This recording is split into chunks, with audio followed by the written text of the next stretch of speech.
What if I told you that the wisest man who ever lived, the one chosen by God himself to build the temple, was also the one who fell deepest into the abyss because of love, lust, and the seduction of power?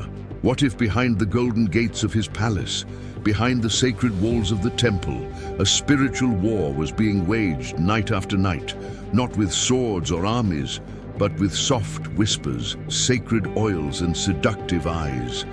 This is the untold story of King Solomon's 1,000 wives and how they brought down the greatest king in Israel's history, Solomon, son of David, born not in triumph but in ashes, from a union marked by sin, yet redeemed by grace. He was the child of Bathsheba, a woman once stolen, a woman once wept for. But through him a prophecy would rise. He was not chosen by birthright, but by divine will.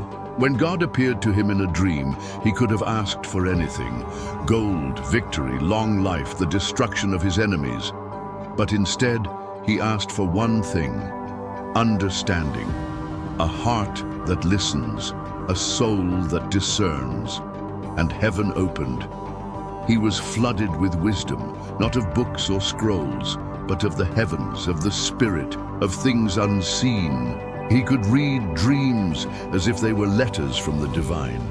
He spoke with the certainty of prophets and the softness of poets. He understood the winds, the animals, the rise and fall of nations.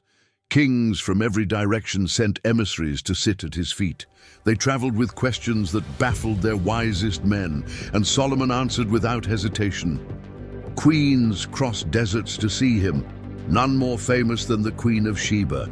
She came with camels full of spices and gold, but what she left with was awe. He built the temple not with stone alone, but with reverence.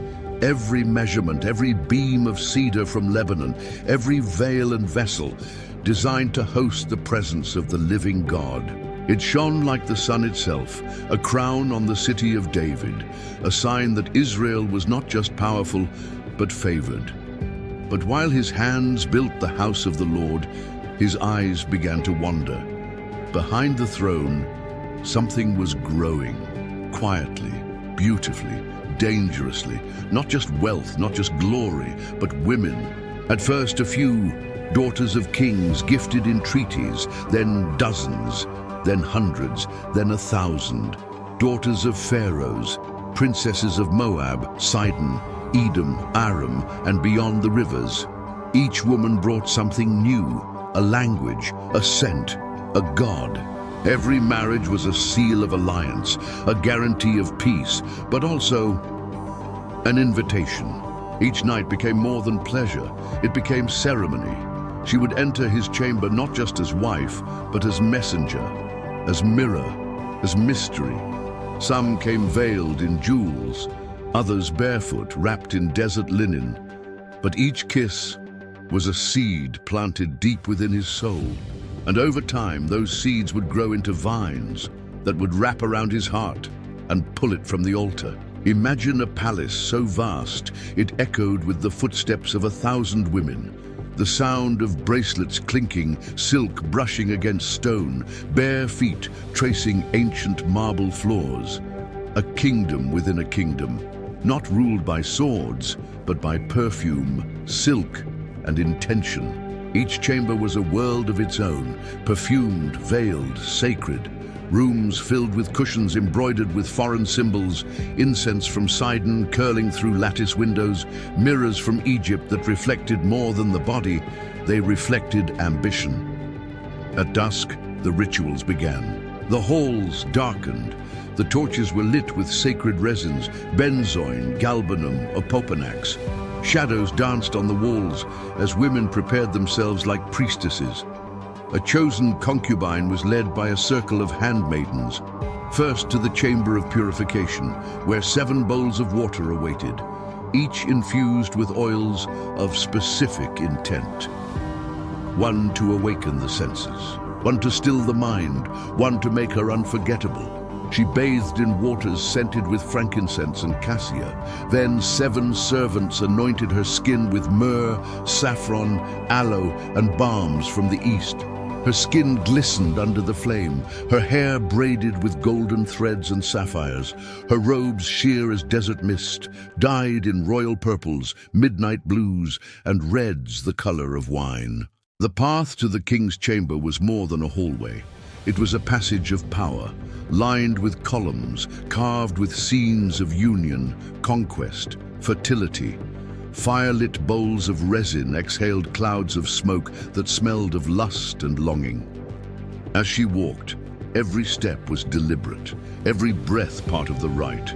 Behind silk curtains, musicians played slow hymns, harps, flutes, and drums that pulsed like heartbeats. The melodies were inspired by the Song of Songs, but now the words carried double meanings, invoking both heaven and something far more earthly. This was no longer the love of shepherd and bride. This was ceremony. Love became spectacle. Pleasure became politics. Desire became weapon. These were not merely wives. They were empresses of influence, queens of diplomacy, masters of manipulation. Some came with ancient knowledge, speaking in riddles passed down from high priestesses. Others used silence as seduction, letting their eyes speak entire arguments. They studied the king's moods, his weaknesses, his dreams.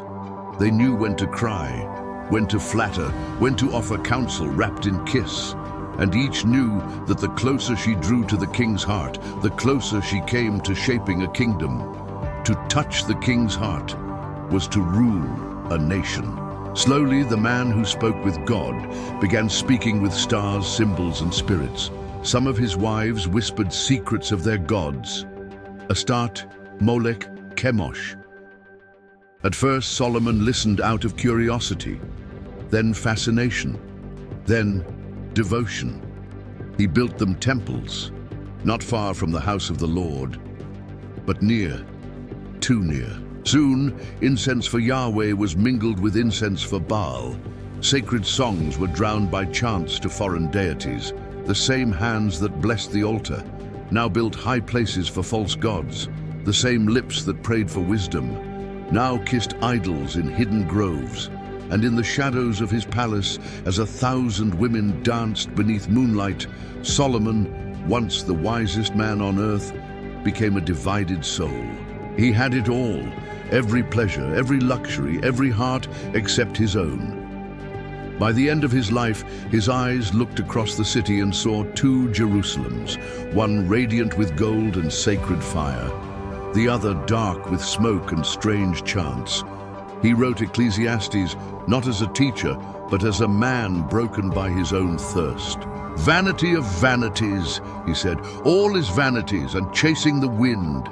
His palace, once a house of wisdom, had become a labyrinth of seduction, 1,000 doors, 1,000 voices, but no peace. His sons divided, his kingdom destined for collapse, and his soul adrift in the very storm he once had power to calm.